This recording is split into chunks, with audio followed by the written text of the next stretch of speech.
Hello प्यारे बच्चों, आज की ऑनलाइन क्लास में आप सभी का स्वागत है। आज हम कक्षा 8वीं की गणित कार्य पुस्तिका प्रखर की वर्कशीट संख्या 64 को हल करने वाले। इससे पहले हमने वर्कशीट संख्या 63 तक सारे वर्कशीट और आकलन हल कर लिए थे। किसी भी प्रकार का सलूशन आप देखना चाहते हैं, आपको इस वीडियो के डिस्क्रिप्शन में सारे लिंक मिल जाएंगे। आइए स्टार्ट कर लेते हैं। कार्यपत्रक 64 जिसका कठिनाई स्तर है मध्यम और दक्षता है त्रिभुजों को उनके कोण और भुजाओं के आधार पर वर्गीकृत कर पाना। का पहला प्रश्न, किए गए त्रिभुज की भुजाओं के आधार पर उसके प्रकार बताइए। भुजाओं की माप के आधार पर हम प्रकार बताएंगे। पहली आकृति में हमें ऐसा एक त्रिभुज दिया हुआ है जिसकी तीनों भुजाएं अलग अलग माप की है। 3 सेमी, 4 सेमी और 5 सेमी तीनों भुजाएं अलग अलग माप की जब हो जाती है, उस त्रिभुज का नाम होता है विषम बाहु त्रिभुज। तो ये पहली आकृति कौन से प्रकार का त्रिभुज होगी? विषम बाहु त्रिभुज।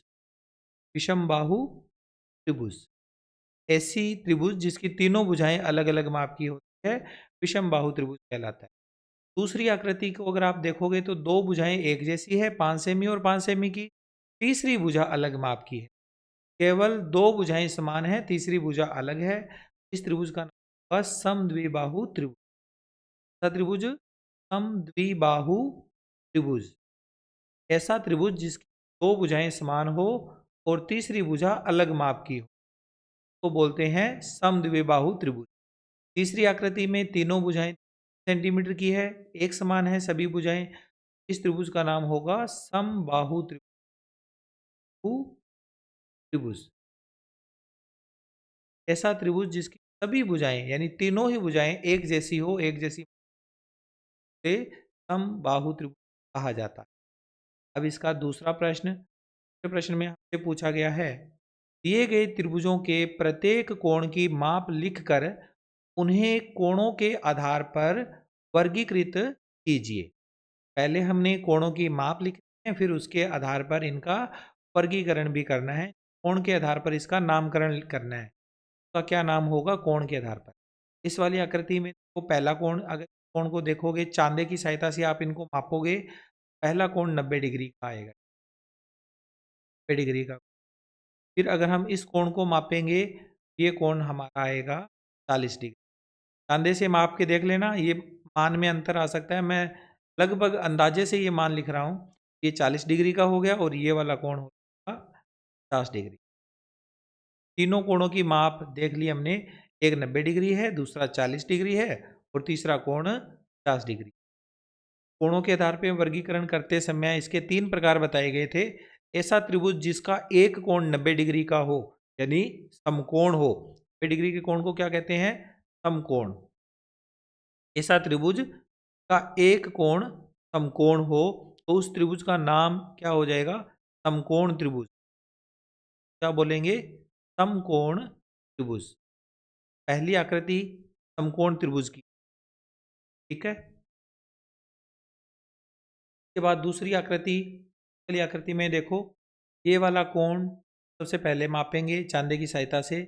तो अंदाजे से ये 105 डिग्री के आसपास आएगा। तो 5 डिग्री कोण को और इस कोण को भी माप, ये कोण आएगा लगभग हमारे पास 30 डिग्री का। ये कोण मापा जाएगा तो लगभग ये 45 डिग्री। हो सकता है ये दोनों कोण बराबर बराबर भी आ सकते हैं, लेकिन मैंने अंदाजे से ये मान लिखे हैं, कम ज़्यादा हो सकता है। मेन कॉन्सेप्ट आपने ये समझना है कि अगर किसी त्रिभुज के 3 कोणों में से एक कोण अगर समकोण हो जाता है तो अगर तीनों कोणों में से एक कोण अधिक कोण हो जाता है, कोण कौन सा है? अधिक कोण। कौन सा कोण है? अधिक। एक कोण अधिक कोण हो जाता है, कोई एक कोण, कोई सा भी, तो उस त्रिभुज का नाम क्या होगा? अधिक कोण त्रिभुज। बाकी के दोनों कोणों को ध्यान ही नहीं देना हमने। अगर एक कोण अधिक कोण है तो मतलब क्या हो जाएगा? जाएगा। और तीसरी आकृति को अगर आप देखोगे, ये तीनों कोणों की आप चांदे की सहायता से माप के देखोगे, तीनों ही कोण 60-60 डिग्री के आएंगे।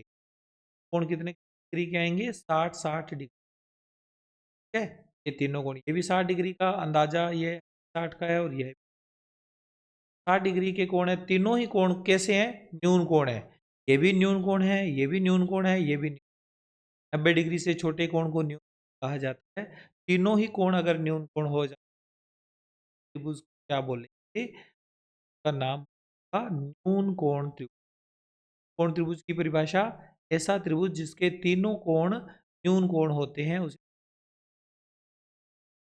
डिग्री से कोण न्यून कोण त्रिभुज। ठीक है बच्चों, ये हमारा सवाल कंप्लीट। आई होप आपको समझ में आया है। आगे चलते हैं, इसके बाद अगला सवाल करेंगे। सवाल नंबर तीसरा, नीचे दिए गए त्रिभुजों के दो कोणों का माप किया गया है, तीसरे कोण का माप लिखिए। इस त्रिभुज की आकृति में दो कोण हमें पता है, तीसरा कोण ये वाला कोण हमें ज्ञात करना है। तो देखो, त्रिभुज का एक गुणधर्म होता है कि उसके तीनों अंतः कोणों का योग 180 डिग्री हो। यहाँ तीन कोण है ना, ये वाला कोण, ये वाला कोण, ये वाला कोण, तीनों का योग 180 है।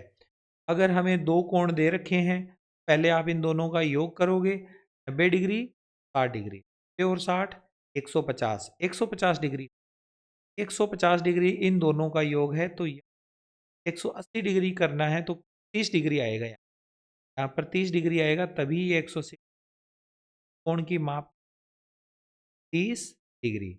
वैसे आप चाहो तो 180 में से 80 डिग्री में से इन दोनों का जोड़ कितना आया? 150 डिग्री। ये माइनस कर दोगे तो आपका 30 आ जाएगा। घटाव करके इस तरह से। दूसरी आकृति में दो कोण पता है, 40 डिग्री का और 100 डिग्री। इन दोनों का योग 140 डिग्री, 180 डिग्री में से माइनस कर देंगे 140 डिग्री, बचा हुआ तीसरा कोण ज्ञात हो जाएगा। 40 घटाएंगे तो 40 डिग्री।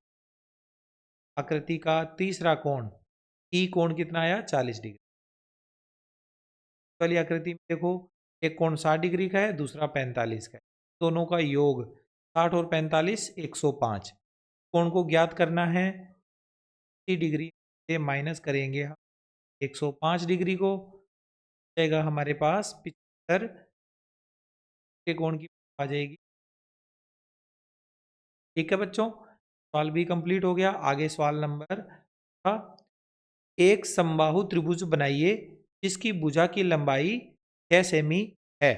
इसके प्रत्येक कोण को चांदे की सहायता से माप कर लिखिए। एक समबाहु त्रिभुज बनाना है जिसकी भुजा की लंबाई 6 सेंटीमीटर है और इसके प्रत्येक कोण को माप कर हमने लिखना भी है, की मदद से, चांदे की मदद। देखो बच्चों, पहले हमने चांदे की स्केल की सहायता से 6 सेंटीमीटर माप वाला एक समबाहु त्रिभुज खींच लिया। इसकी प्रत्येक भुजा कितनी कितने माप की होगी? 6 सेंटीमीटर। ये भी 6 सेंटीमीटर भुजा है, ये वाली भुजा भी 6 सेंटीमीटर है और ये 6 सेंटीमीटर। तीनों भुजाओं की माप 6-6 सेंटीमीटर। अब इस आकृति का प्रत्येक कोण हमने मापना है। नाम अगर हम दे दें, ये हो जाएगा ए। तीनों कोणों को जब आप मापोगे तो चांदे की सहायता से जब इनके होगे, समबाहु त्रिभुज का प्रत्येक कोण 60 डिग्री का होता है। ये इसकी एक गुणधर्म है, तो आपको याद रह जाएगा। 60 डिग्री का तीनों ही अंतः कोण बच जाएंगे। इस तरह से ये आकृति के साथ ही हमारा ये कार्यपत्रक यहाँ पूरा होता है। मुझे पूरी आशा है आपने प्रत्येक प्रश्न को अच्छे तरीके से समझा। वीडियो अच्छी लगी तो आप इसे लाइक कर सकते, शेयर कर सकते। Thank you.